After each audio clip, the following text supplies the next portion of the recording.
So the next topic is Kirchhoffs law. There are two laws. Kirchhoffs current law is there, and Kirchhoffs voltage law is there. So this law is actually used to find the unknown value of current or voltage or resistor in a given circuit. Okay, you will be given a circuit will be given to you. Okay, there will be cells connected, resistors, and the current will be flowing. There will be some value of unknown current. You will have to find the value of that current. For example, you will be given a circuit like this. Only one or two values will be unknown. So you will have to find the values. For that, we will be using this Kirchhoff's law. So the first law is Kirchhoff's current law. Kirchhoff's current law, or it is also known as junction rule or Kirchhoff's first law. Okay, so Kirchhoff's first law or junction rule or Kirchhoff's current law. So as per this rule, here you see this is a junction in which all these wires are meeting. Four wires are there coming from four different directions. This is the junction. Current I1 is flowing in, I2 is going out, I4 is going out, I3 is going in. As per this rule, as per this junction rule, so the sum of current coming into the junction will be equal to the sum of current leaving the junction. For example, here current I1 and I3 is coming into the junction. So sum of current I1 and I3 will be equal to sum of current leaving the junction. Here the current leaving junction is I2 and I4. So will be equal to I2 plus I4. Sum of current entering a junction is equal to the sum of current leaving junction. So this is junction rule or Kirchhoff's current law. And this law is based on the conservation of charge. What is current? Rate of flow of charge. If 10 charge is coming into the junction, the 10 charge should leave the junction. Okay, that is conservation of charge. Charges can neither be created nor be destroyed. Okay, so this is based on the concept of conservation of charge. Okay, so that is about Kirchhoff's first law.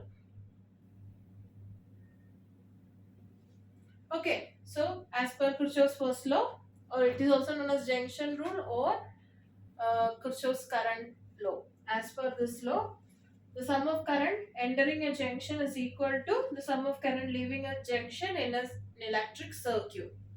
Okay, in an electric circuit, the sum of current entering a junction will be equal to sum of current leaving. So if you apply that law to this particular junction C, to junction C, current I2 is coming, current I1 is coming. So I1 and I2 is coming. So this current is leaving the junction. I1 and I2 is coming into the junction and this current is leaving the junction. So the current in this branch will be equal to I1 plus I2. If you write this is I, the current leaving the junction C is I, then that I will be equal to what? I1 plus I2. Okay, so like that you will be able to write the equations for the currents in every junction.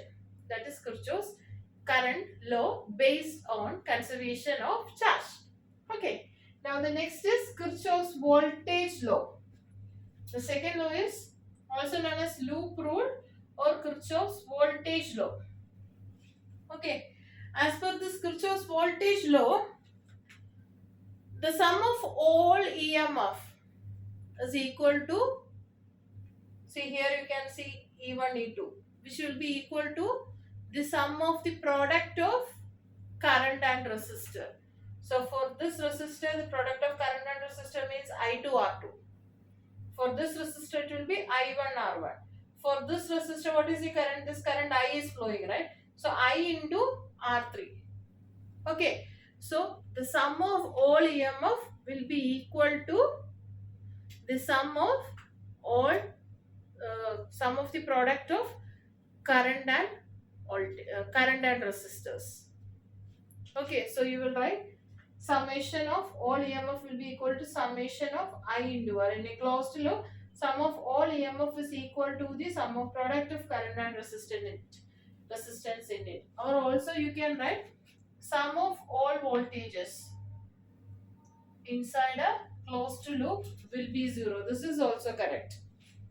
Okay, in any closed loop, the algebraic sum of the net potential will be 0. That is also correct. Okay, now this Kirchhoff's second law is based on conservation of energy. It is based on conservation of energy. Now, how to apply this loop rule into problems? So this is second law. It is also known as loop rule or Kirchhoff's voltage law. So how to apply this loop rule into the problem? So basically, what I am going to teach you, you can follow the same or just the opposite also correct. What I am saying is, here you will be considering loops. Okay, so loop you will consider. For example, you will consider C, F, A, B, C, a loop. In that loop, if the current is in that direction positive, if the current is in this direction negative, I'll be explaining. Okay, whatever I am saying is correct, just the opposite also correct. If you're taking that positive, this will be negative. If you're taking this positive, that will be negative. Okay, but all the points what I'm explaining should be just opposite. So in some schools, teachers will teach the method what I'm going to explain. In some other schools, just the opposite method. So both are correct. Whichever method you take, the final equation you are getting for a loop will be the same. You can try with both methods. The final equation will remain the same. Okay, so how to apply this loop rule? So for applying loop rule, you will consider any loop here. Okay, I will consider two clockwise loops. So the first loop is C, D, E, F, C. C, D, E, F, C. So before going to write the equation, let me explain how I am going to do. Okay, so if your direction is from positive terminal of the battery to the negative terminal, if your direction is from positive terminal to the negative terminal, then you can take it as plus E. If your direction is from negative terminal of the battery to the positive terminal, if your direction is negative terminal to positive terminal, then you should take it as minus E. In a resistor, if your direction and the direction of current in that resistor is same, then you can take it as plus IR. Or if your direction is in the opposite direction of current through the resistor, then you have to take that as minus IR. These are the four rules which you have to follow while doing this Kirchhoff's loop rule. Okay, as I told you, this is correct, just the opposite of this is also correct. If you take this as positive, then this should be negative, this should be positive, this should be negative. If you take this as negative, this should be positive, this should be negative, and this should be positive. Okay, if any one of them is changing, the rest all should change. Whichever method you are following is fine. Okay, once you get the equation, you will get the same when you use both method. Okay, so now let us apply the concept to the given loop C, D, E, F, C. So in CD there is nothing. DE, what is there? Current I. This is current I, okay. I is I1 plus I2. So I is flowing through R3 resistor. I is flowing through R3 resistor. So my direction, current direction same. I am going from D to E. Current is also flowing from D to E. My direction, current direction same. What I should take? Plus IR. So it will be IR3. Okay. Now EF is there. Now there is E2. Here you can see what my direction is from negative terminal to positive terminal. If my direction is from negative terminal to positive terminal, it should be minus E2. Again, my direction, current direction same. I2 into R2. My direction, current direction same. So it will be plus I2 into R2 is equal to 0. So you got the first equation. Here for I you can substitute I as I1 plus I2. So I will be I1 plus I2 into R3 minus I2 R, sorry, plus I2 R2. This E2 you can take to the other side, which is equal to E. See, this was our formula. Sum of I into R will be equal to sum of EMF in a given loop. Okay. Now you can, for solving purpose, what you will do, you will open the bracket I1 R3 plus I2 R3 plus I2 R2 is equal to E. You will get an equation like that. Now the second loop, I'm going to take loop as C F A B C. You can take any way, okay, clockwise or anti-clockwise, anything is fine. If you follow the rule, you will get the equation. Whichever way you take, whether you take a clockwise loop, whether you take an anti-clockwise loop, whichever loop you take, and whichever method you follow, the final equation will be the same.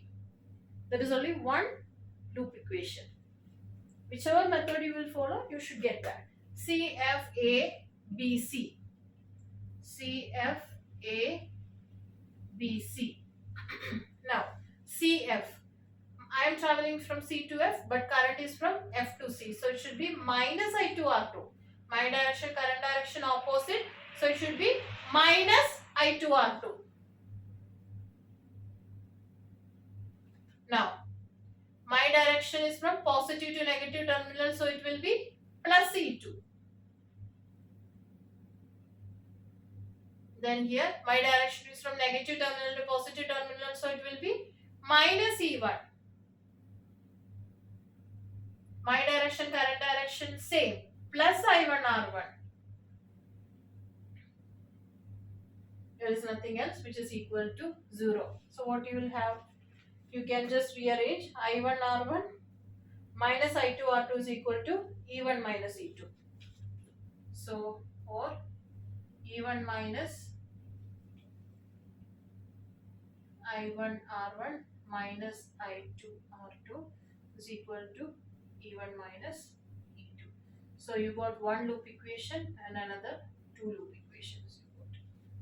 Okay, on simplifying this two loop equations, just assume R1, R2, R3, E1, E2 all values are given. Only I1 and I2 are unknown. So you have two equations and two unknowns. So you can solve linear equations in two variables. For solving two unknown value, you just need two equations. So you can solve using mathematical method. You can solve. So you will get the value for I1 and I2. So this is all about Kirchhoffs law. Only this much is enough for doing that endless problems. One Kirchhoffs law problem you can expect for your exam. Okay. So easy concept only, theory and the concept only this much now. The more the problems you practice, it will be easy for you to do at the time of exam. You have to practice minimum 5 to 6.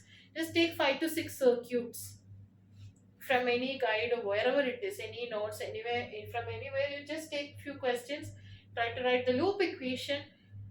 Work is not over. You have to learn how to solve that equations also. Solving equations, linear equations. Okay, so we have two rules, Kirchhoff's current rule and Kirchhoff's voltage rule. Current, this point is important. Normally it comes in MCQ. So this current rule is based on conservation of charge. Don't forget, current rule is based on conservation of charge. Voltage law is based on conservation of energy. Okay, so that's all about Kirchhoff's law.